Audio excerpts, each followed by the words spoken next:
Jika Anda rasa bahwa video ini akan bermanfaat untuk keluarga, sahabat, teman, atau komunitas Anda, maka jangan lupa untuk like, subscribe, dan share ya. Teman-teman semua, berdasarkan survei yang dilakukan pada beberapa orang dewasa yang menanyakan mengenai apa yang membuat mereka bahagia, maka sebagian besar dari mereka itu akan menjawab bahwa yang membuat mereka bahagia adalah bila mereka menjadi kaya, menjadi terkenal, atau memiliki pencapaian dalam karir maupun pekerjaan. Namun nyatanya, pada kondisi pandemi saat ini, menyandarkan kebahagiaan pada 3 poin yang tadi membuat mereka justru kehilangan bahagia. Jadi, apa sebenarnya yang membuat orang-orang bisa berbahagia dan tidak berbahagia dalam hidup ini? Kembali lagi bersama saya, Eka Hairianti Zain, dalam channel Personal Growth.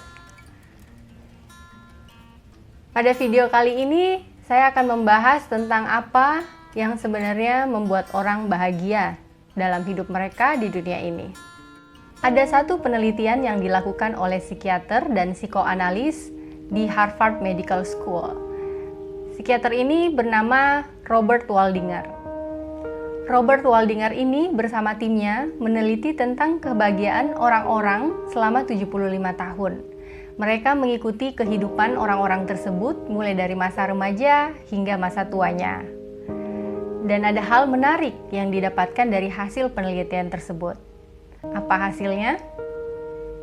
Hasilnya ternyata bahwa kekayaan, ketenaran, ataupun karir bukanlah hal yang membuat orang menjadi bahagia. Tetapi ada satu hal dari penelitian ini yang disimpulkan bahwa orang-orang akan lebih cenderung bahagia jika mereka memiliki good relationship atau hubungan yang baik dengan orang lain. Jadi hubungan yang baik dengan orang lain ini adalah kunci orang-orang menjadi lebih sehat dan lebih bahagia dalam hidupnya. Lebih lanjut, menurut studi Waldinger, ada 3 pelajaran besar dan berharga mengenai hubungan atau relationship yang dapat membuat bahagia.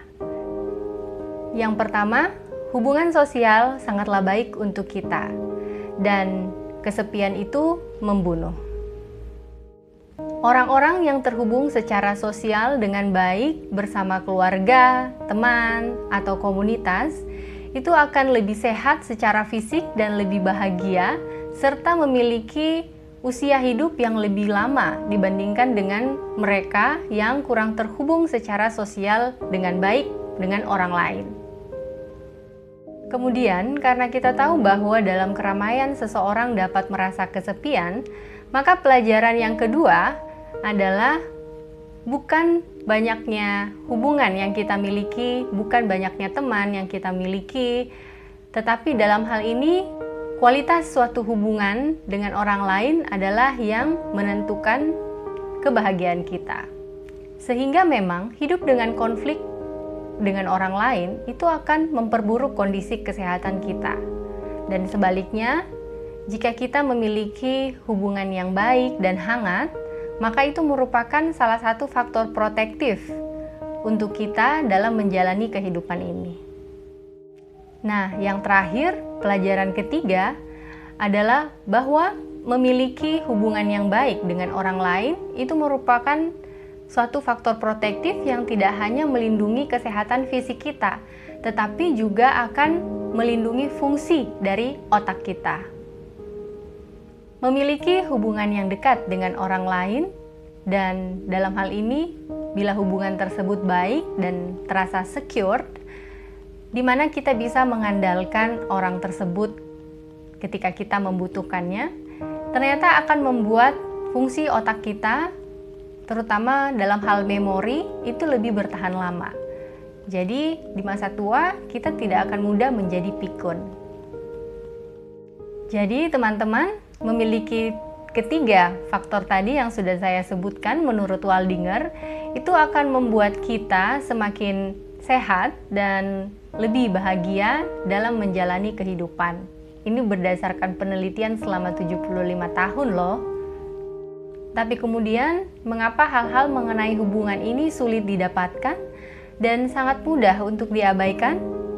Ya, kita semua adalah manusia biasa. Masing-masing dari kita memiliki pikiran dan perasaan yang berbeda. Bahkan saudara kembar pun tidak ada yang sama persis di dunia ini. Dan sebagai manusia biasa, wajarlah jika kadangkala kita memiliki hubungan yang berantakan atau berselisih paham, bertengkar, atau bahkan complicated ya. Jadi memiliki hubungan yang kompleks. Meskipun niat kita di awal kita ingin berhubungan baik dengan orang ini. Tetapi memiliki hubungan yang kompleks ada suatu hal yang manusiawi. Dan justru konflik-konflik hubungan seperti ini biasanya lebih mudah muncul pada keluarga maupun pada pertemanan kita. Karena semakin dekat seseorang dengan orang yang lainnya, maka keinginan untuk memperbaiki suatu hubungan itu juga semakin besar. Dan dalam hal ini ketika ada sesuatu hal yang mungkin kurang menyenangkan dari hubungan yang kita jalani itu, maka akan lebih mudah membuat kita merasa tidak nyaman. Tetapi bila kita mampu untuk tetap working through atau menyelesaikan konflik yang terjadi dengan solusi yang ada, maka hubungan yang baik ini akan lebih mudah ditata kembali. Itulah dinamika hubungan, dan dinamika yang seperti ini akan berlangsung sepanjang hidup kita. Memiliki hubungan yang baik tidak berarti bahwa hubungan itu akan terus-menerus baik tanpa celah sedikit pun. Tetapi dalam hal ini, memiliki hubungan yang baik berarti kita akan terus berusaha beradaptasi dalam membina suatu hubungan bersama orang lain. Jadi, hubungan yang memberikan manfaat bagi satu sama lain, itulah hubungan yang baik dalam hal ini. Di satu masa mungkin hubungan ini kurang begitu baik jalannya, tetapi bila kita kembali ke keinginan kita untuk berbahagia, maka kita pasti akan mendapatkan solusi untuk memperbaiki hubungan kita. Tentunya kita tidak perlu memiliki semua hubungan dengan orang lain yang kita temui, ataupun hubungan yang dalam dan dekat secara emosional. Kita hanya perlu beberapa orang yang dekat dengan kita, dan dengan beberapa orang-orang tersebut, anggaplah keluarga sebagai inner circle kita. Bila kita mampu membina hubungan yang baik dengan keluarga kita secara emosional, mendalam dan dekat, maka ini adalah suatu faktor protektif yang sudah sangat baik bagi kita untuk kita berbahagia dalam hidup ini. Tetapi bila Anda mampu meluaskan hubungan Anda lebih luas lagi terhadap pertemanan Anda, maka ini juga akan menjadi faktor yang lebih baik lagi yang membuat Anda akan merasa lebih bahagia dan lebih sehat dalam menjalani hidup ini. Jadi, bagaimana dengan kehidupan Anda saat ini? Katakanlah Anda sekarang berada di usia 20-an, 30-an, 40-an, 50-an, atau 60-an tahun. Coba Anda ingat-ingat dalam masa hidup Anda saat ini, apakah Anda sudah sangat berusaha untuk memberikan perhatian Anda pada usaha untuk memperbaiki relasi atau hubungan dengan sesama atau dengan orang lain? Apa yang bisa Anda lihat selama kehidupan Anda ini dalam Anda membangun hubungan dengan orang lain? Apakah Anda sudah memiliki orang-orang terdekat secara emosional yang dengannya Anda merasa Anda bisa terhubung dengan baik? Atau sebaliknya, adakah konflik hubungan yang sedang Anda jalani dalam kehidupan Anda saat ini? Karena menahan amarah atau kebencian terhadap orang lain dalam suatu hubungan, itu akan membuat seseorang merasa kesepian dan tidak bahagia.